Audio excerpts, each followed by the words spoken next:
Hi, I'm Steve Albini, and I'm here at Studio La Fabrique for Mix with the Masters, and I'm going to demonstrate some of the techniques that I use for recording drums. One of the things that I have discovered over the practice of recording drums is that there is often a reason to use more than one microphone on a given drum. I don't always use multiple microphones on each drum, but there are some instances where it's very, very helpful, and I want to show you the techniques that I use when I'm using multiple microphones on an individual drum. Starting with the bass drum, the physical size of the bass drum means that the resonant side of the bass drum, that is the side that's pointed at the audience, is going to be a long physical distance from the batter side of the bass drum, that is the side that's facing the drummer. And from an acoustic standpoint, they're quite different. The batter side, where the bass drum beater hits the skin, has a lot more of an attack sound. And so the drummer will be hearing that initial attack of the beater hitting the drum skin. Whereas on the front side of the bass drum, you're hearing mostly the movement of the column of air inside the bass drum with the resonant effect of the resonant head on the resonant side of the bass drum. So depending on whether you're listening in front of the drum kit or sitting at the drums, you'll hear a very different sound of the bass drum. And I have found that it's a good idea to try to capture both sides of the bass drum so that you have the opportunity to make the drum kit sound naturalistic from either perspective. And in some cases, for example, if the bass drum has a full front head on it where there's no port that allows the air to escape the bass drum, then the resonant head of the bass drum is going to be physically blocking the attack sound of the bass drum. So you get an even softer attack. And the resonant head then behaves like the resonant head on a tom-tom, where it's free to vibrate and you get a much longer sustain. And in that case, the microphone, if you only have a microphone in front of that resonant head, you sometimes lose definition of the bass drum and makes the bass drum hard to hear in a mix, especially a busy or complex mix where there's a lot of sound masking the individual beats of the bass drum. So I find having a microphone on the batter side very helpful. There are a number of ways that you can do it. As I've done here, you can dangle a small microphone, a small lavalier microphone, or as the French call it, a micro-cravate, down by the bass drum beater, so that microphone is very close to the physical contact point of the beater hitting the drum head. You need to use a microphone that can handle fairly high sound pressure. So some microphones of that description, some of the small condenser microphones, are too sensitive to use in that position. Microphones that I have used that have worked well have been the Crown GLM 100, which is a sort of match head size condenser microphone, the Countryman Isomax microphone, and then a number of small dynamic microphones as well. Those microphones can be dangled by their umbilicals so that they don't require any additional hardware. You can just use a piece of tape to hold them on the drum rim. If you don't have a microphone of that description, you can also use a small desktop stand of like the small bass desktop stand with a little boom arm on it. And that allows you to get essentially any microphone in position, but microphones that I found well that work in that position, dynamic microphones, for example, are the Sennheiser 409 and any of the descendant microphones. I think the 609 is one of them that Sennheiser made in that same form factor. It's kind of a flat paddle-shaped microphone, and it's very inconspicuous, and it doesn't physically get in the way, so you can position it down there by the bass drum beater. You can also use a pencil-type microphone, like an AKG 451 as a condenser microphone, or a Beyer 201 as a dynamic microphone. You know, perish the thought, but you could use a Shure SM57 or something like that as well. Any of those microphones that you can get in the rough vicinity of the bass drum beater will pick up that immediate attack sound of the beater and allow you to incorporate that into the composite bass drum sound, which is what you're going to be recording. There is a subtlety about the positioning of that microphone which you need to be aware of. The microphone that's down by the beater head of the bass drum beater is also going to be directly beneath the snare drum.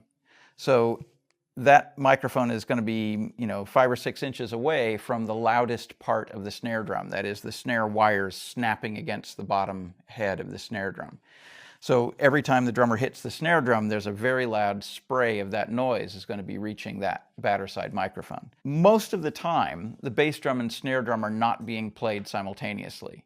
There are a few very specific drum beats that people use where the bass drum and snare drum play as accents on each other, but most of the time the bass drum and snare drum alternate.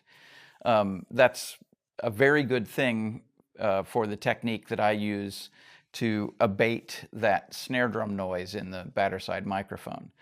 I will often, although not always, use a limiter or a compressor with a sidechain input on the batter side bass drum microphone. The sidechain input is a secondary input to the compressor that drives the detector circuit of the compressor without the detector having to listen to the audio of the input. So it separates the compressor into two functions. One is the audio path, which is going to be attenuated, and the other is the key path or the sidechain path. And the sidechain input then controls the dynamics of the audio input, and they can be unrelated. One of the initial uses of that, for example, was in broadcasting, where there could be background music playing, and then when an announcer speaks, the announcer's voiceover microphone hits the key input of the compressor and suppresses the background music. For the duration of the time the announcer is talking, the background music is suppressed, and then when he stops talking, the background music comes back up in volume. That was a pretty common use of the sidechain input on a compressor. And on some compressors, that input is actually labeled VO, or voice over. So depending on the model of compressor you're using or the model of limiter, the secondary input might be called a ducking input, a sidechain input, a key input, or a voice over input. So all of those are synonyms for the same thing, but every manufacturer uses different terminology. But the principle is that when the drummer hits the snare drum microphone, the signal from the snare drum microphone goes to the sidechain input of this sidechaining compressor, so that when he hits the snare drum, there's a little attenuation of that signal, and then that signal recovers.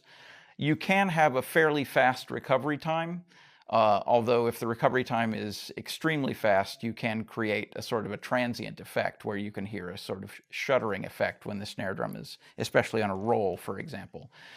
The compressor that's attenuating the batter side microphone, I tend to time that with the tempo of the playing. So if the drummer is playing very quick and the alternating between the bass drum and snare drum is very quick, I'll often have a fairly quick recovery time.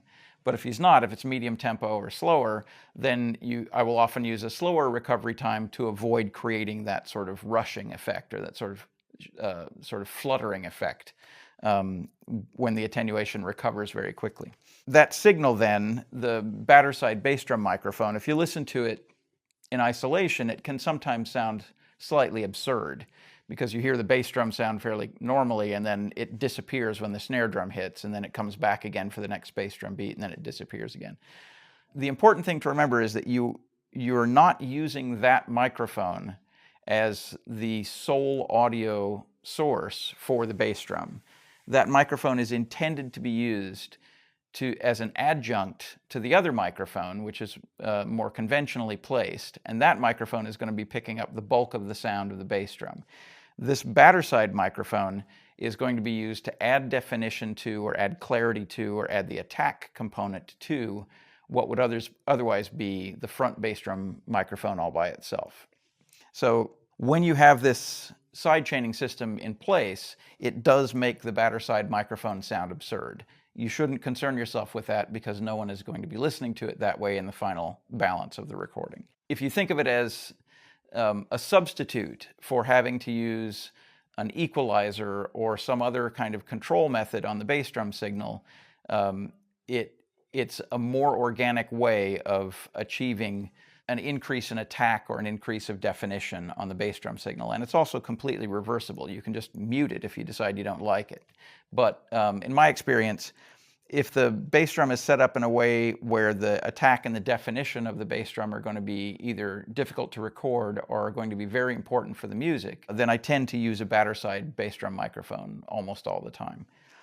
Some examples would be in sort of blast beat playing for heavy metal music or very aggressive rock music, where the attack of the bass drum is going to be the principal thing that you hear sort of fighting its way through a very dense mix of music.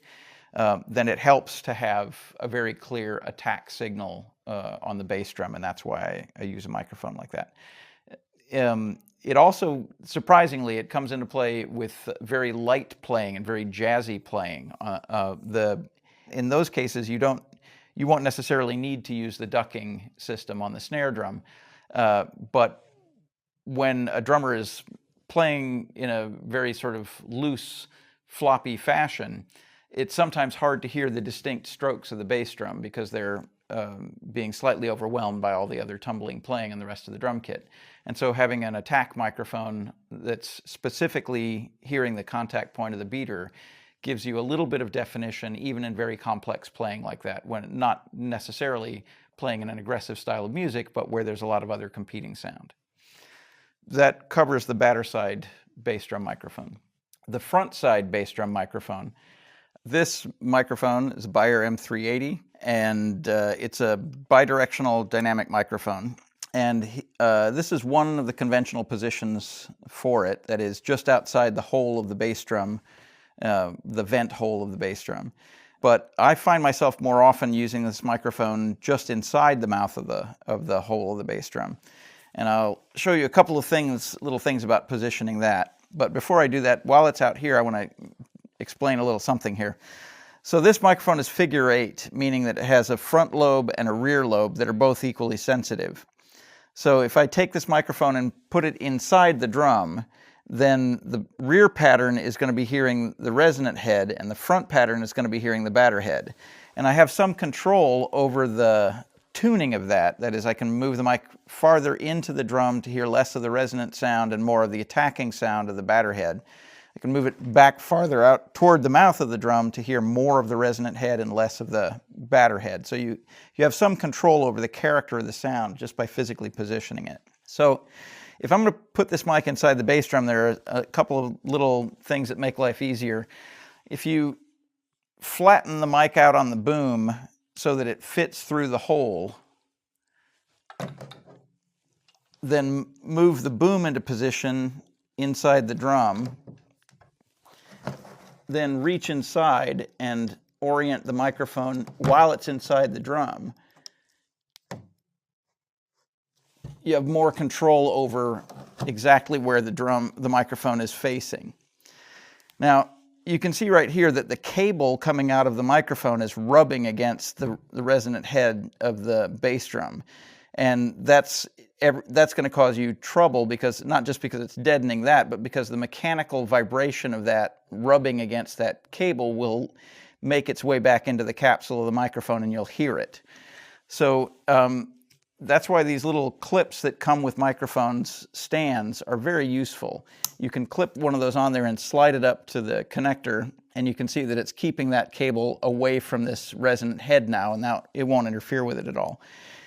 These get lost all the time, so if you don't have one of these on your short boom, you can use a bread bag twist tie, or you can use these little Velcro doodads. I find these Velcro doodads of limited utility in the studio, but that's one of the places where I find them quite useful. While the microphone is inside the mouth of the bass drum, you can move the stand around and feel with your hand to see the orientation of the microphone. Sometimes I find it also useful to peer through the little vent holes in the drum so that you can see precisely where the microphone is. Try not to have it so that it is perilously close to touching any of the internal hardware on the drum, either the legs or the yoke that the tom-toms mount to, because as the drum moves around during the session, like it's going to move slightly on every stroke, and it can also sort of walk around. You don't want to find yourself hearing the clanking of that microphone beating into the internal hardware on the drum. And then when you need to remove the microphone, you should flatten it back out again and then pull it back out. It's not uncommon to see drum heads like this where there's a tear in the drum head from someone inelegantly forcing a microphone inside the hole. That's a very good reason to replace this drum head, because you will hear those little splits and flaps on the drum head in the mic recording. Now, the Beyer 380, the microphone that I'm using, is a discontinued model. And there are some sort of DIY versions of that microphone people are making out of old headphone sets and things like that. If that microphone isn't available to you, there are other figure 8 microphones you can try. Quite a few condenser microphones have a variable pattern that allows you to use a figure 8 position, and it's worth experimenting with some of those, although they generally have a peaked high frequency response, which can cause trouble. There is a new generation of modern ribbon microphones that have very durable ribbons, where the blast of air coming out of the bass drum wouldn't be strong enough to actually do any damage to the ribbon. Old school ribbon microphones, like the older ribbon technologies, like the RCA microphones and the STC and the Royer ribbons, things like that, I would not recommend putting those kinds of ribbon microphones in front of the vent hole of a bass drum, because the puff of air coming out of the bass drum is strong enough to actually stretch and deform those ribbons. There are some new ribbon microphones that use different ribbon materials, either a sputtered plastic ribbon material or a stiffer corrugated metal like titanium, for example, where the ribbon excursion is far enough and the ribbon material is strong enough that it won't be damaged by that blast of air. So you could try using one of those microphones in that position, but I wouldn't recommend using an older technology ribbon microphone. I would look for a ribbon microphone where the manufacturer specifically says that it can handle very high sound pressure levels. Failing that, there are other cardioid and other directional dynamic microphones that you can use in front of the bass drum or inside the bass drum, the mouth of the bass drum, if the bass drum has a port. I've had good results with the Electro-Voice RE20 or PL20, the Sennheiser 421, for example. It has a fairly bright high frequency response, but the bass response is good enough that you can still get a reasonable bass drum sound using the 421. I've used the AKG D112, which is has a slightly scooped mid-range, but has very strong bass response. I have not had particularly good luck with the old school AKG D12, which was a microphone that you see in a lot of old photographs of drum recordings. In particular, the Beatles and other beat groups use the AKG D12 a lot on the bass drum. And I haven't had very good results using that microphone on the bass drum. The deep bass of that microphone doesn't seem quite as strong to me as either the D112 or the Beyer microphones. Beyer also makes a microphone that you often see as a handheld microphone or as a stage vocal microphone called the M88. That microphone has very good mid-bass and bass response. It doesn't quite have the deep bass response of the M380, but it's a very good general purpose low frequency microphone. Sounds good on guitar cabinets, for example. Sounds good on bass guitar and bass drum. It can't quite handle the extreme signal levels that the M380 or the D112 can, but if in the appropriate setting, it can sound quite good as a bass drum microphone. In a multi-track recording, that is a 16-track recording or a 24-track recording, I will often keep the batter side and bass drum microphones separate on the multi-track so that I have individual control over them at mixdown. If I'm doing a session where I need to be conservative about the number of tape tracks I'm using, say an 8-track session or a 16-track session that's going to have a number of overdubs, then I will generally blend the front side microphone and the batter side microphone together onto a single track. So then there'll be one track that says bass drum on the label, and that'll have the composite sound of the two microphones blended together. Generally speaking, I can come to a fairly quick piece about what the balance of those two microphones should be prior to the recording. So I don't consider it much of a handicap to blend those two together. The flexibility that you gain from it is nice, but I don't think it's absolutely critical, and I don't think you should be afraid of combining the two microphones to a single track. That's something that comes up a lot in a drum kit recording. If you're using multiple microphones, you either have a lot of tracks to fight with, or you can simplify everything by combining things through buses and giving yourself a smaller number of tracks to manage, and that's the approach that I use. Sometimes I will separate the batter side microphone from the bass drum microphone. More often than not, I will blend the two together and make a composite sound of the two. If you are blending two microphones together, and this is true for any drum where you're blending two microphones on the resonant side and the batter side together, the two microphones will be acoustically in opposite polarity because they are pointed in opposite directions at a sound source. In this case, you have the bass drum. The bass drum is a system that's resonating in 360 degrees. The sound is coming away from that drum in all directions. And if you have a microphone on one side of it looking this way and another microphone on this side of it looking that way, those microphones are going to be of opposite polarity. So if you think of it this way, the bass drum beater hits the batter side head and moves that batter side head forward.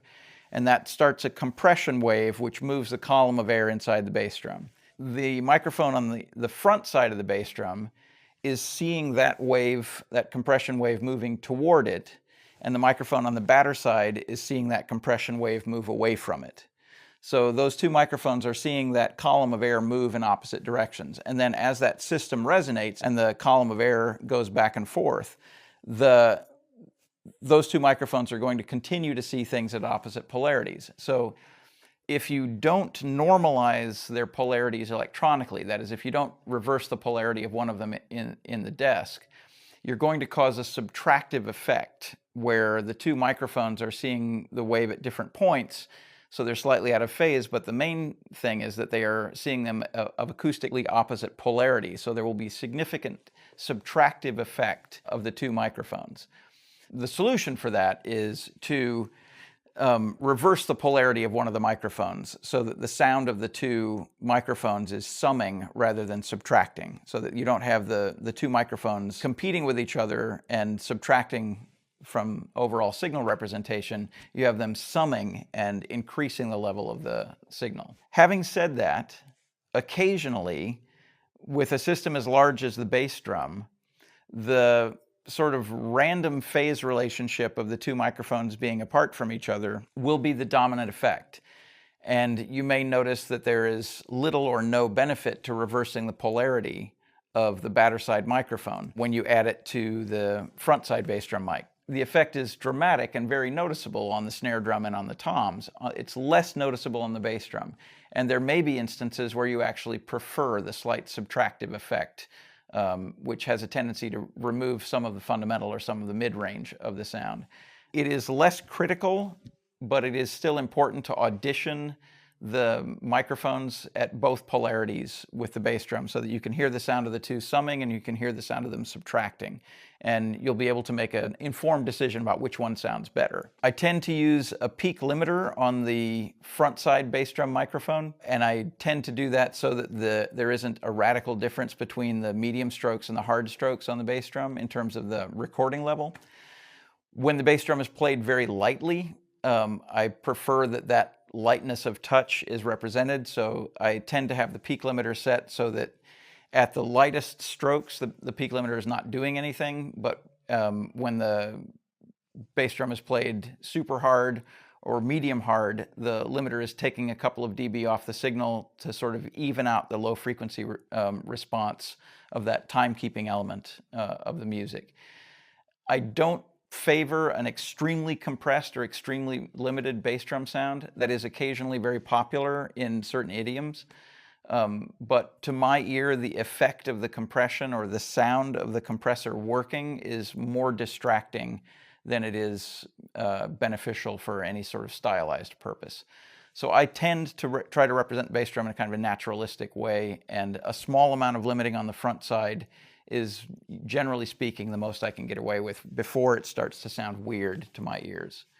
I tend to use a slow attack so that the initial attack component of the bass drum makes its way through the compressor before the compressor or limiter does anything. And then I tend to use a relatively slow release so that you don't hear a sort of swooshing or pumping sound from the compressor, because again, I find that those sort of artifacts slightly disorienting and slightly unflattering. So I tend to use a relatively slow attack, relatively slow release on the limiter that I use on the front side of the bass drum head.